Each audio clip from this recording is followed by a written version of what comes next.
that for me? Yeah. We'll get started. Call this study session to order for Shelton City Council. We'll start with the pledge. Forgot my little badge you signed. Pledge allegiance to the flag of the United States of America and to the republic for which it stands, one nation, under God, indivisible, with liberty and justice for all.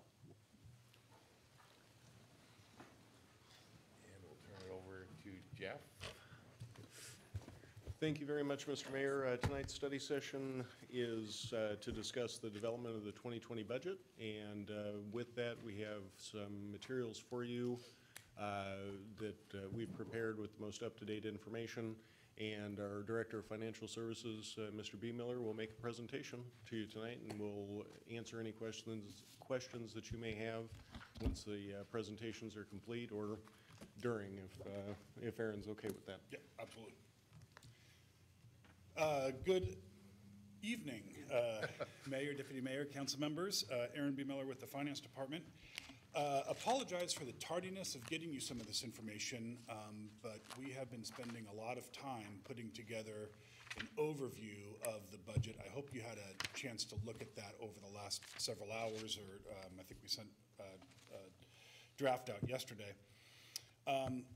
And I just kind of want to go over that. The overview is designed to be kind of your best friend as you look at the budget and understanding all of the changes that are in it. So what we provided you today, we did not change the cover letter. It's the same cover letter as last time. We just attached it again. So there's no changes to that. But if you can turn to what would be page 1 of the overview, and I will tell you, we were fighting with Excel, so there's going to be 2 pages ones. There's going to be the overview pages, and then when we get to the funds, they're going to start over. But as we talk about the overview, you can see which ones they are. So has a lot of information in here. So please, I'm not going to go through it line by line, certainly, but I just want to give you the gist of what we're looking at on each page. And so please let me know if you have any questions, concerns. Starting on the first page, we just look at history of citywide expenditures and citywide revenues. The reddish color are the non-general fund departments, and the blue color are the general fund departments. And then at the top, you have the total of both of those put together. It just gives some good information. How much are we bringing in? How much are we spending? And where are those from about a 30,000-foot view level? Moving forward then to the next page, that's another breakout. It's the same information in general, but it's a breakout in much more detail about by fund. So you'll notice that we just have the general fund in there as well as the rest of the funds. Revenues are on the top with the total at the bottom, and then just below that are the expenditures for the same period. In this period that we're showing here, the 17 actuals, 18 actuals, the 2019 budget, that would be the revised budget, not the adopted budget, the revised budget. We've updated the estimates. Actually, we haven't done that as much as the department directors have done that for us through September. So these are their best guesses at this point in time about where they will end up. They are estimates, so there may be some changes in there because we can't necessarily predict what will happen. Before I go much further, let me just kind of tell you the difference between what you received in terms of numbers today and yesterday as compared to the last meeting. So we've gone through, and on the personnel side, we've updated the medical and dental insurance amounts. That's across the board, how much we're paying. We were assuming a 5% increase, and I think a 4% increase in dental. We got the actual numbers, and some of the medical increases were actually 0. They stayed flat. So we went through and made all of those adjustments. We did an update for the COLA adjustment, the cost of living adjustment for non-represented employees. We had put in as an assumption 3%, and it came out at 2.7%. So it's not a huge savings, as it's just a part of the population of staff. But we did go through and do that. Departments went through and updated their year-end estimates for all funds, as well as the general fund departments went through and did theirs. We also updated a few individual line items based on some new information that we've gotten post October 15th and until now, so we've done that. And then, of course, we went through, and especially in the general fund in particular, we went through and did some rebalancing to make sure that we were providing you with a balanced Quick budget. question, just as you're talking, could you tell us, I'm now on page 2. or I'm on- Yeah, you bet. We don't have anything up there. Bob's on a different page than I am, but just say, okay, now on page 3. Can do that. So that wasn't in any of the pages. That was just a little bit of changes. Yeah, that's a free. Back on page 2 then, gives you a good view of the different benefit and, revenue and expenditure levels by funds. Moving over to page 3, we break down the general fund into departments so that you can see a history of how much spending there's been in departments over the last about 5 years in total. I think one of the important ones to take a look at is about midway through page 3. It's titled 2020 Proposed Budget by Fund and Ending Balance. That's where we show you where we think, based on the estimates that we received, where we think the funds are going to end 2019 in terms of fund balance. Then we've put in there, the next column is the 2020 budgeted revenues, the 2020 budget expenses, and then the assumed ending fund balance, which is simply the beginning fund balance plus the revenues minus the expenses gets you to the ending. And then we have a dollar change column and a percent change column on there. It just gives an idea of where we think we're going to be. Again, nothing is set in stone here. These are based on the 2019 estimates that we've that departments have brought forward. You can see there's a lot of changes on there. We'll get to those because later on in the pages, we talk about what the differences are between funds. We do talk about a little bit about fund balance at the bottom of page 3, the importance of it. Moving forward then, we also talk about that for the general fund, while we don't have a new policy, there is agreement, this is on page 4, between the city council and the city manager that the general fund and the street operating fund will strive to maintain a fund balance equal to 16% of their current year budgeted expenditures. And the water, storm, and sewer funds will strive to maintain 20% of their current expenditures, current year expenditures. All the other funds, we don't necessarily have a fund balance level on them other than don't go cash poor. So we just watch that. There's reasons not to have fund balance requirements or desires in some of the funds, and we've talked about that a little bit prior. So continuing to move forward, we give a lot of information on staffing. Want to spend a little bit of time on this. So that first chart that you see is the citywide FTE count in the large block columns, and then the city FTE per 1,000 population. The top of page 5 gives you the chart of what you're seeing in that particular graph. Want to talk about some of the changes that we have for 2020. We have a new homeless resource coordinator position. It's 1 FTE that's budgeted in the city manager office, as well as a mid-year ad, so previously a mid-year ad for the economic development specialist position. That was added mid-year 2019. Again, mid-year 2019, we added a payroll and benefit specialist to HR. That was essentially a finance position that kind of got shifted over with the change of duties. Finance also retained that previous position, and we hired a fiscal specialist through that. So there's an increase there. In the Public Works General Fund Department, there was an elimination of a vacant associate engineer position. We budgeted a new parks maintenance worker, which is 100% funded by the Shelton Municipal Parks District, Metropolitan Parks District, excuse me. We also have an increase in the street fund of an operator position, a new maintenance worker in the sewer fund, and an increase of 3.5 FTEs in the storm drainage fund, which includes an operator position, or 2 operator positions, and a new maintenance worker, so that would get you to 3. The 0.5 is we shifted 50% of the city engineer out of Public Works General Fund and into the storm drainage fund to work on NPDES requirements. That's going to be a significant body of work. So we've just shifted there. That's not necessarily a change in overall FTE, it's just a change in where that individual is allocated. Some other information on there. We did want to mention that another staffing change, it's just near the bottom of the first paragraph on page 6 now. We created an administrative services director. That position will oversee the functions of human resources, risk management, payroll, and information technology functions. It's not a new FTE, it's a new position.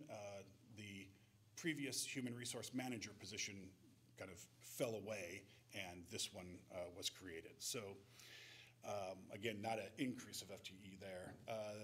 Then we provide the chart of FTE citywide by general fund department and by fund, and a comparison to 2018. We added the 2019 adopted numbers and then the mid-year, the August, because there were some changes in August that we wanted to capture as part of that presentation.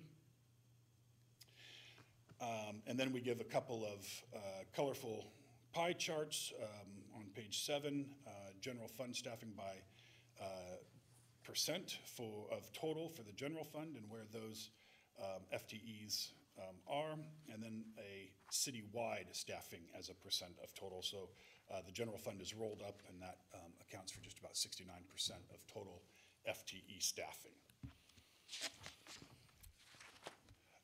Moving on to page 8, we provide a lot of information on property tax and assessed valuation. That seems to be a question that comes up. So we talk about assessed valuation. On the bottom of page 8, we show the total valuation for the city by year, starting in 2016 and then moving forward to the preliminary numbers we've received from the county assessor for 2020. We talk a little bit about that on page 9.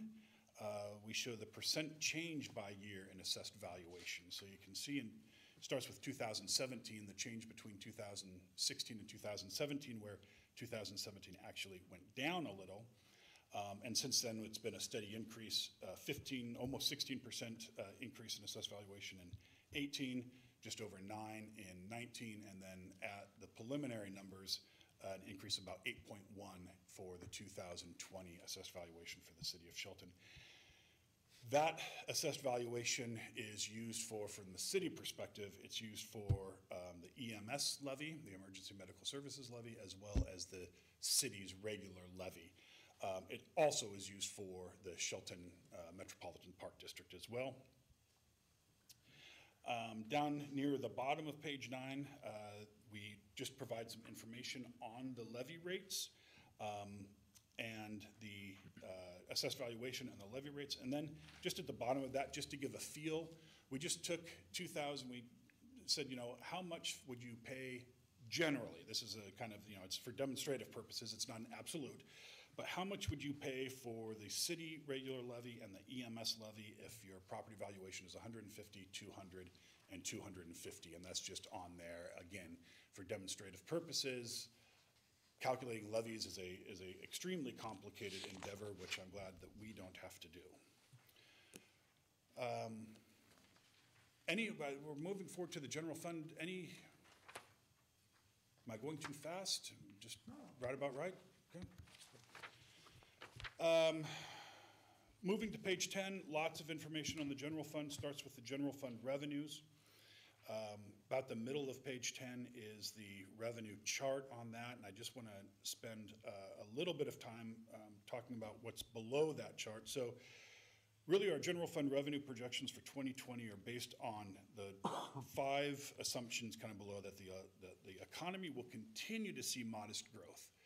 Modest being that tricky word that means a lot of different things, but we're expecting, we don't expect a lot of growth. but we do, at this point in time, we don't see the economy as a total reversing. Maybe later on, you'll see some more signs of it, but not as a total. Inflation will be modest, especially with the rates changes that have been happening, so it'll be not modest, which will only give a modest boost to sales tax and intergovernmental revenues. Short-term interest rates will remain low from their current level or decline over the next year.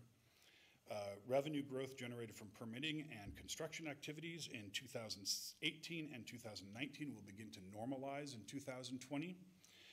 And current percentage growth caps on property tax and utility taxes will remain unchanged, which we don't foresee the 1% changing or the 6% on utility taxes changing. So those are kind of the backbone of the revenue assumptions. Just want to talk real quickly about the changes. So tax revenue is budgeted to increase by about 1.3%, and for the mayor especially, I will just mention that on the page 12 at the bottom, we break taxes out so that you can see B&O and city utility taxes and all of that, so you bet.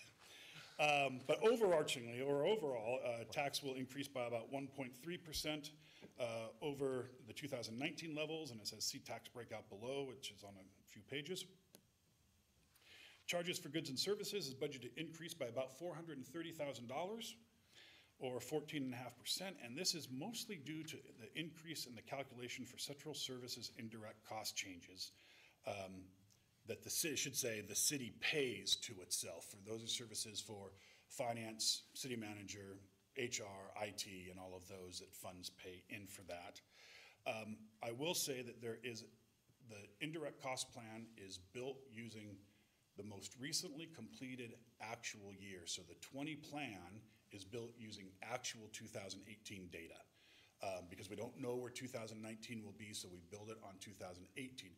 There was a big uptick in expenditures between 2017 and 2018 as well. So the indirect cost plan, you would think just by functionality of being based at least partly on total expenses, would increase at the same time. And I know that we've been asked to provide some more information on the indirect cost plan, which we can do in 2020, if you'd still like. Intergovernmental revenue is budgeted to decrease by about $320,000. It's 43%, and it's mostly due to the loss of the one-time library grant that we received for library improvements. Funds and penalties we're budgeting to just remain about the same where they are. License and permits are expected to decrease slightly due to the expected normalization of permitting activity. I'm at the top of page 11 now. And miscellaneous revenue is budgeted to decrease. The reason behind that is we don't budget for donations. We get donations and we book them as revenue, and we did so in 2019. We got, I think, about $30,000, $40,000 worth, but we don't plan on that the following year, and so we don't build our expenditures around that. So that's the reason there. Then we have the breakout by type of revenue in the general fund, a pie chart there to give a little bit of information. The percent change in revenue, there are two charts on this, at the bottom of page 11 and the top of Could I Oh. ask page. just a question? Just a simple question. So donations, $34,000 in what, 2019 we received? And so could you, just for my own curiosity, it probably doesn't have a lot to do with what we're doing, but donations from people saying, I want to give the city money?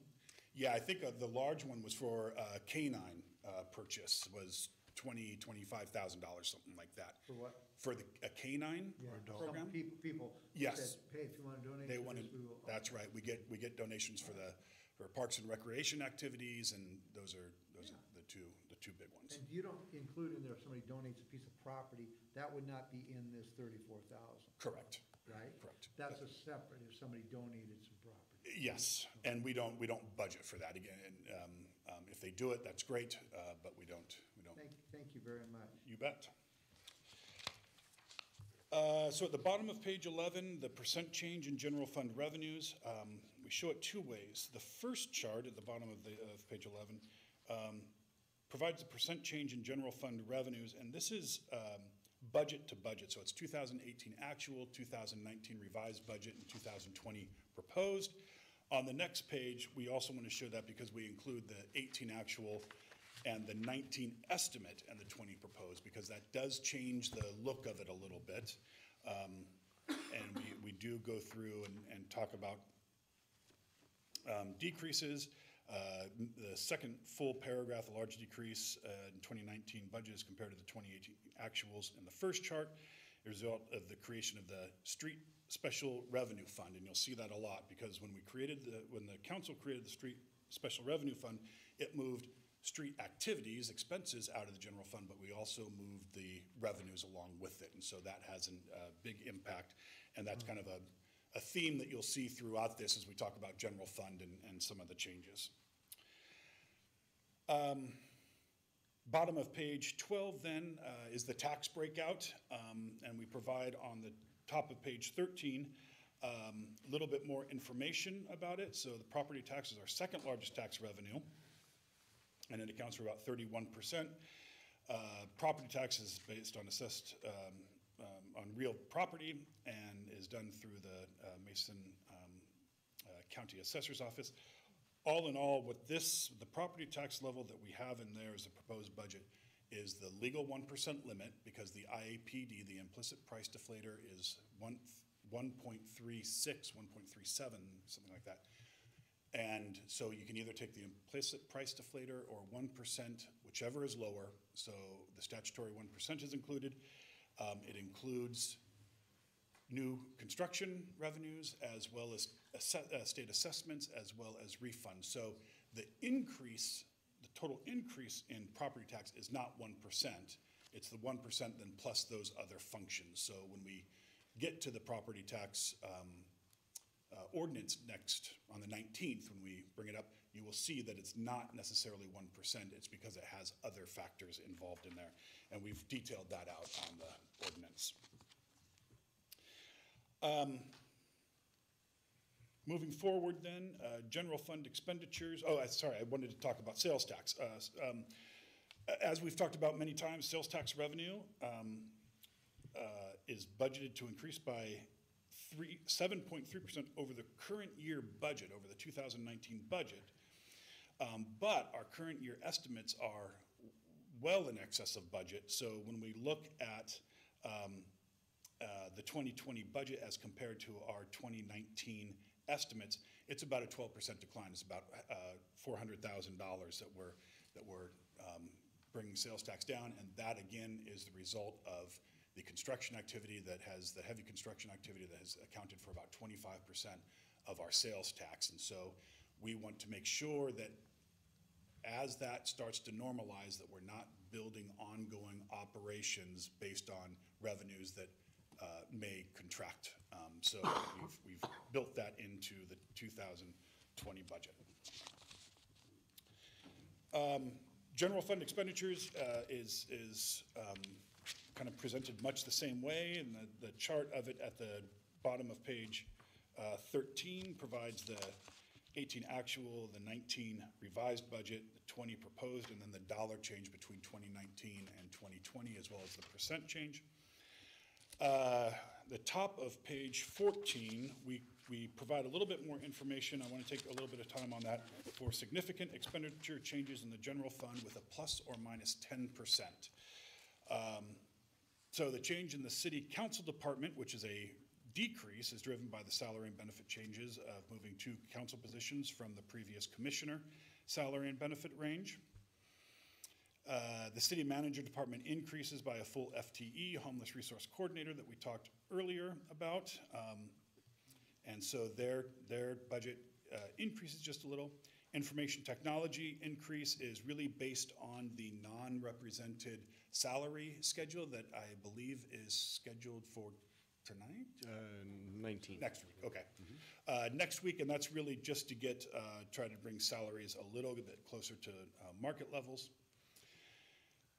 Non-departmental, which, going back a page, is decreasing by about almost $1.4 million, just under.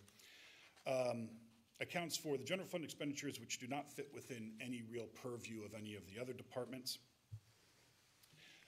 Largely, what we budget in this particular department are cash transfers to support other city funds and projects, and the large decrease in 2020 is reflective of the one-time transfers made in 2019, which are not repeated in 2020, and that includes all of the money that we're moving out of the general fund and into the street fund for transportation benefit dollars and the like. I do want to, the last sentence under non-departmental, the 2020 budget additionally reflects a decrease of $50,000 in general fund support for street operations.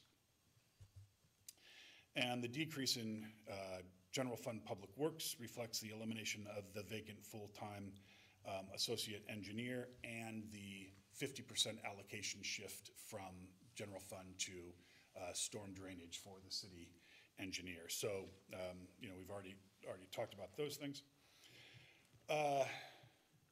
Then we break down, not in as much detail, but we do break down all the other different fund types. So in the special revenue funds, there isn't a huge change between 2019 revised budget and the 2020 budget, but we did want to mention a little bit that the street fund estimates for expenditures, the estimates for expenditures total just under 1.2 million. And the significant difference is that we had budgeted about $1 million of transfer to the capital improvement fund, which doesn't need to be made. The projects in the capital improvement fund, as we went through our estimates, as Craig Gregory went through his estimates, they're funded, so we didn't need to make that transfer. So there's a big change in the estimate. We don't expect that to happen going forward, so we are budgeting, I think, about $885,000 of a transfer coming up in the next year. And the street fund, again, it does have a new operator position. And the tourism fund, not much change there at all. It's just a slight change that it's used to account for activities, events, and programs to attract visitors to the city of Shelton. Debt service, not a lot to say here. The decrease of $98,000 is because we've paid off the debt on the Civic Center. That's driving that number. This is one of those we talk about a little bit in here. Debt payments are based on council or commission actions when they approved a bond, and there's really no legal authority not to budget those. So we always put those pretty much first thing in the budget, we put in the debt and then start building things around that. Capital Improvement Fund, we're just gonna touch on it here as we get to page later, 19 and 20 or something like that. There we do provide a lot more information. Capital projects included for 2020 in this fund are street and transportation projects, including residential paving, chip seal maintenance, and Railroad Avenue rehab, also known as the Western Gateway. The facilities department, we've budgeted money for an uninterrupted power supply and the fire station ADA lift. In the Parks Department, we have budgeted money for Neeland Park expansion, Loop Field expansion, Northcliffe Neighborhood Park design, and Eagle Point Park design. Those are all funded through the Shelton Metropolitan Park District. And then, of course, we have the annual debt payment on the fire station bond. But as we get a little bit further in this, we have a little bit more information on our capital. Enterprise funds on page 16 at the top. Some of the significant changes in the water fund. Appropriation request includes $1,225,000 for capital projects in 2020, which include the main replacement, on-site chlorine generation, the supervisory control and data acquisition system upgrades, as well as the laydown yard. Large decline in expenditures in the sewer budget really is a strategic plan. The sewer budget appropriation request includes a new maintenance worker, but I think it's the next line, and funding for residential sewer blocks, but is using 2020 and perhaps part of 2021 to build capital for two significant capital projects, which are planned to be funded on a pay-as-you-go basis. Approximately 1.4 will be needed for the biosolids project, and then roughly about $2.5 million for Basin 4. So What we're doing there is we're building capital in that fund, so you'll see that fund balance go up, which is appropriate, because then on the other side of it, we'll start using that money at some point in the near future. The solid waste budget, we're budgeting everything we have for the C Street landfill closing. The storm drainage includes funding for 2 new positions, an operator position, maintenance worker. The 2020 budget also includes the shift that we've talked about a couple of times here in the city engineer's time. And the budget does assume on the revenue side a large rate increase for the storm drainage fund due to this fund's financial needs. And council will be considering that rate increase ordinance later this year or early 2020 is my understanding. We talk about internal service funds a little at the bottom of page 16 and the top of page 17. The main change in there is the equipment maintenance and rental fund, which includes dollars for a rear stow roadside mower, a flatbed truck with plow and sander, and a roller compactor in 2020. When you had this information on the 15th, it also included $25,000 for a Vector truck, which now we understand is going to be coming in 2019. So we've taken it out of there and reduced that 2020 request by that 500,000 and change. Then we have a couple of other budgeted funds, the Firefighters Pension Fund and the Library Endowment Fund. The Firefighters Pension Fund for 2020 has been adjusted to be more in line with previous year's actual payments and the 2019 expenditure. So it's not that we're cutting funding to that by any stretch. It's just we're just trying to right size it to what we've actually been spending and what we think we'll spend. Just a quick question, is that okay? Yeah. Is that all right? So on the firefighters pension fund, that's like the PERS 1 or whatever, right? And over time, as the PERS 1 people, not to push them off the end of the chart. That's right. But as they gradually get older, like we all do, all of us do get a little older, that as they pass on, then that fund will decrease. The city will no longer be obligated to, because that's a fairly good expense. Yes. I mean, and so, you know, as that is something that's going, that we stopped that PERS thing way back when we realized that there was no ability to pay for all that stuff. So is that kind of correct? That's exactly correct. It funds particular employees that are eligible, but as no one's joining that group. Let me say it that way. No one's joining that group. You're a professional. That's an excellent way of putting it. At the bottom of page 17, then, we start talking about capital projects, and I do want to spend a little bit of time on page 18 and 19. One of the things that we're trying to do is we're trying to really start accounting for some of our expenses a little bit differently, and this is our attempt to put out there what our capital expenditures are planned to be for 2020. I think it's nearly $5 million, $4.9 million. So how we've presented this is we're showing the budgeted fund, and then within that, what we're calling the sponsoring department, and that's kind of the department that's going to take the lead on these things. The project title, and then as you see, it should always come to zero. So the top one was chip seal maintenance. The revenue is $200,000. The revenue type is transportation benefit dollar sales tax, and then the expense is $200,000. And so, you know, those will, as actuals come in, it will change a little bit. But this is the funding sources for the projects that we're planning on doing.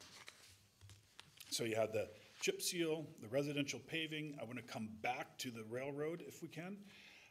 From the street department. In parks, again, you have the Eagle Point Park design, the Neyland Park expansion, the Loop Field expansion, and the Northcliffe. Those are all, as you can see, the dollar amounts, and you can see what funding sources are all coming from.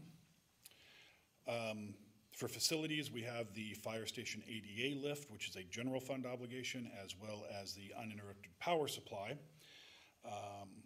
Moving forward, the equipment maintenance and rental fund, we're showing the purchases that we're planning on making And those are all just being charged out of the EM&R fund, which makes sense. And again, this is one of those cases where the EM&R fund collects money over time, builds fund balance, and then spends it when it's time to replace particular equipment. General fund, non-departmental, again, this is because it doesn't really fit anywhere. This is what we're calling just hold for capital projects, and so the plan is to transfer this amount into what we hope will become the Capital Resources Fund, which will be a special revenue fund, and it will just sit there until those dollars are dedicated for a specific use, and then we'll transfer them out of that fund and into the capital fund so that we can better keep track of those. I have a question. It's a really silly question. But what is laydown yard? Craig Gregory can answer that question. Yes, what's the laydown? With the property that we all toured for the Veterans Homeless Village, that was being donated to them, we need another place to basically store rock, pipe, things like that. Okay. It would just be a space to store miscellaneous things for public works. Very good. Can you talk a little bit more about the Capital Resources Fund? Sure. Sorry, specifically what funds contribute to that and what funds can draw from that? So the Capital Resources Fund will be part of our budget supplemental ordinance, which will be coming forward, asking council to create it. And the funds that will go in there would be any general fund dollars that we're going to hold for future capital use. Transportation impact fees would go in there. REIT dollars would also go in there. The original plan was to also have TBD dollars go in there. Now that may have to change because there are rules associated with a special revenue fund that I think it's described in here, but there's a group called GASB, the Governmental Accounting Standards Board, and they get bored and make all these rules that we have to follow. So one of their rules is governments, what we used to do is we'd create special revenue funds for where we wanted to kind of keep track of special items, even if they were general funded. And GASB came out and said that's not the intent. The intent is to have those be special revenue funds, and so I can't remember the exact wording, but they say something around a significant amount of revenue needs to be generated for a specific purpose. So that's why the traffic impact fees and all of that. They never provided what is a material amount of money. So the other organization, the Government Finance Officers Association, who we use as part of our standards and best practices, they came out and said, fine, we're going to assume 20%. So if we move, long-winded answer, if we move the transportation benefit dollars out of the street fund where they are now, it potentially, we haven't done the math, could drop that street operating fund under the 20% of revenues, which means that it would no longer then qualify as a special revenue fund. You can still have it, but then when we do our financial statements at the end of the year, we have to roll that into the general fund, and it kind of loses its identity once it gets rolled into there. So we want to keep that as a special revenue fund. So that would be the only hiccup to those going in. If we aren't able to move the transportation benefit district funds in there, then we would still treat them very much the same way, except we would treat them they would stay in the street department, and we would transfer those out of the street department when they're assigned to a specific project, the same way we would do it in the Capital Resources Fund.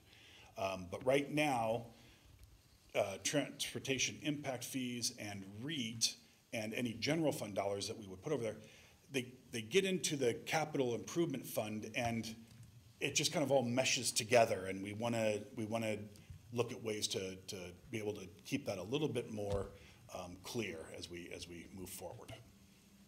I just have a quick question. It sounds like my sock drawer changed, but is that council approved to pull that money out of that account? Or is it going to be a huge slush fund and you can pull it out whenever you want to? No, it would be budgeted. So at this time next year, as we go through the capital, we'd be saying the funding for this is traffic impact fees in the capital resources fund, and it would be the capital resources fund, the only expenses in there would be transfer outs.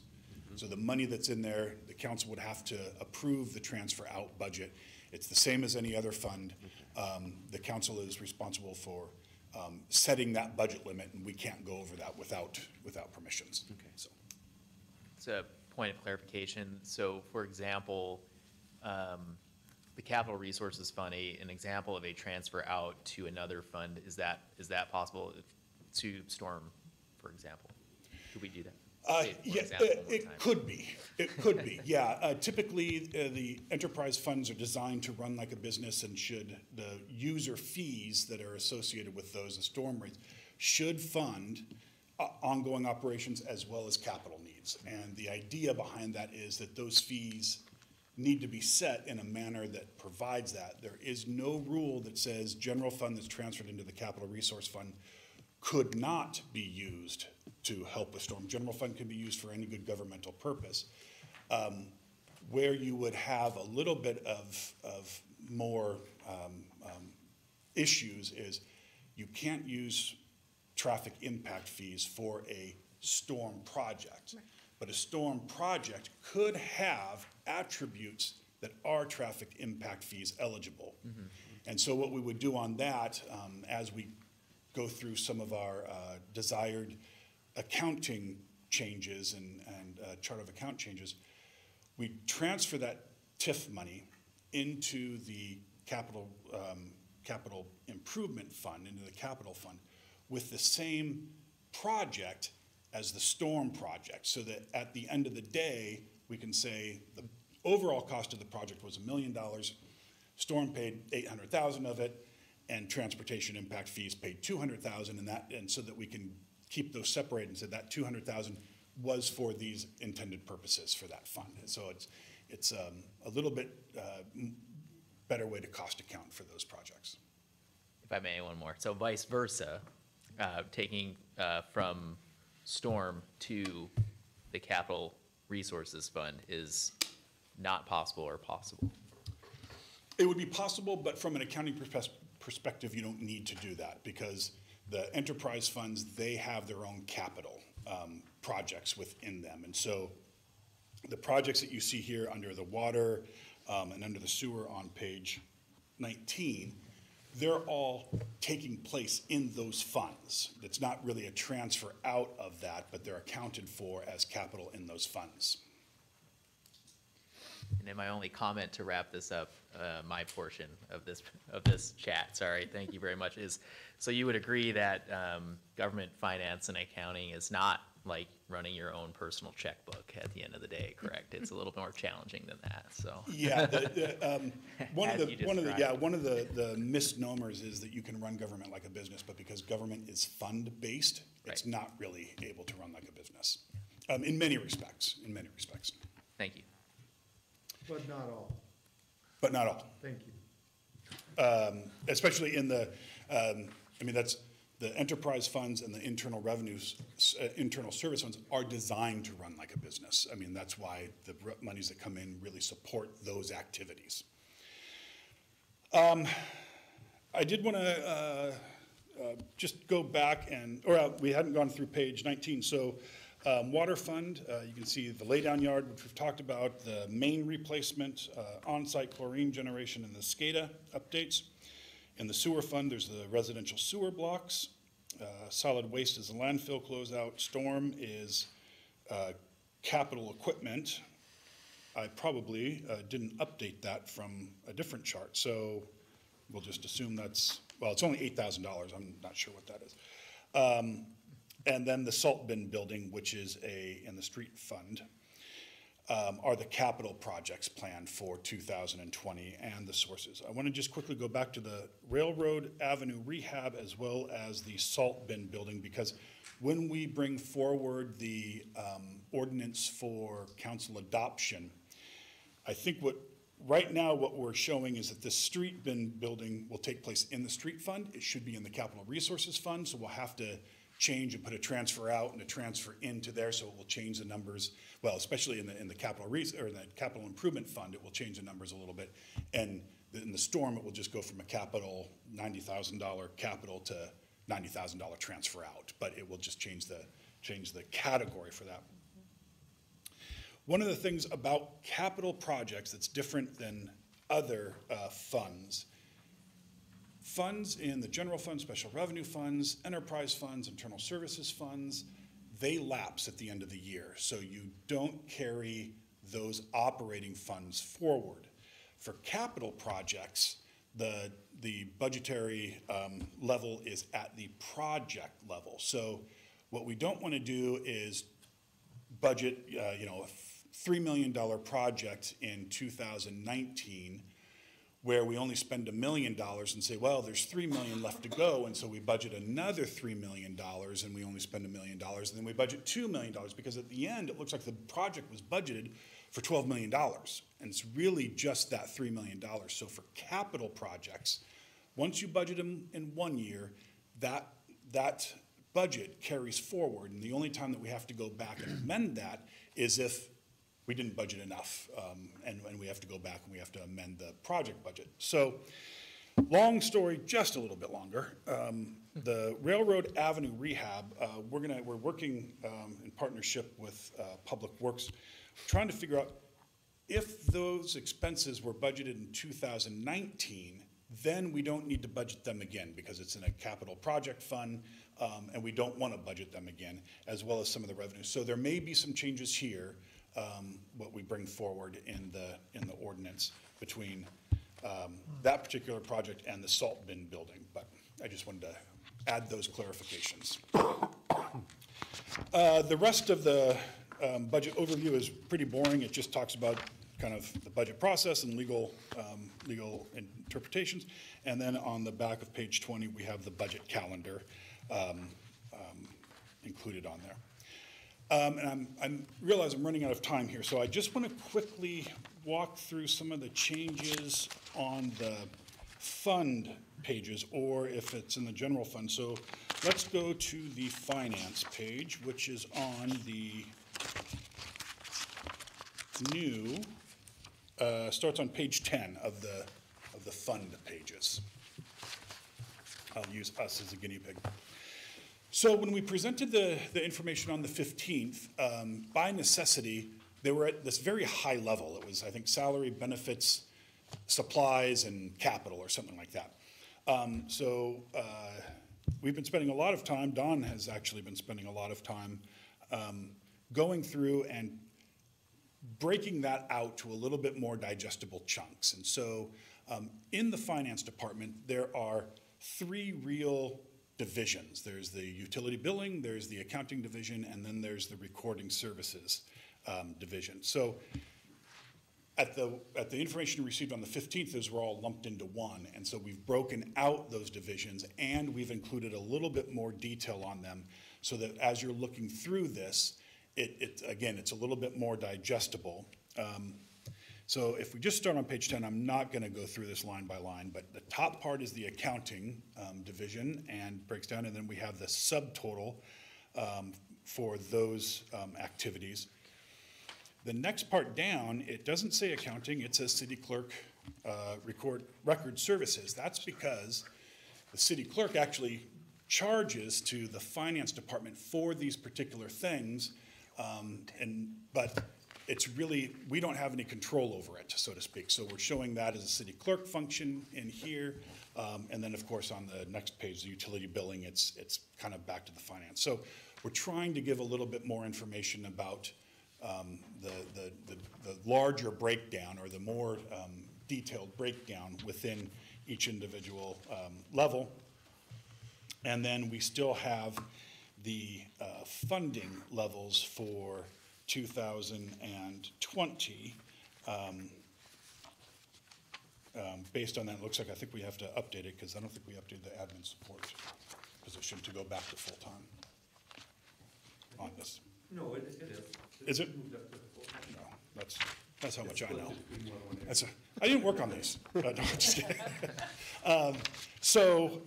Again, and as you go through this and leaf through it, that's how these fund pages are now built, and we hope that that gives you a little bit better look into the 2020 budget. So with that, I think that's Thank about you, all the Aaron. time I have. What, more questions or comments for Aaron tonight? Thank you, very thorough, and well done. Thank you very much. Thank you very much. Very good job. I would say that this is a very well put together process, and from my humble first glances, you seem to be brilliant. Well, thank you. It's not- I'm just, First glance. I'm just the water boy. It's the staff that do everything. I just get to stand up here and make speeches. Complicated thing. I have to get him out the door. Yeah, Help me out. go have a sip of water. Open up both of them. Just at first glance. Thank you. So, Thank you. hearing none, thank you, Aaron, very much. Okay. Anything else for that purpose, Jeff? I don't believe so, Mr. Mayor. I'm just very pleased with how the budget process is developing, and everything we're striving to do this year is make sure that the council has the full information up front, and that we're very transparent about how we're spending dollars within the city and how we're planning to spend dollars in the coming years. I think everyone appreciates that very much, so. Anything for Jeff? All right, we will adjourn then. Regular meeting will start at 6.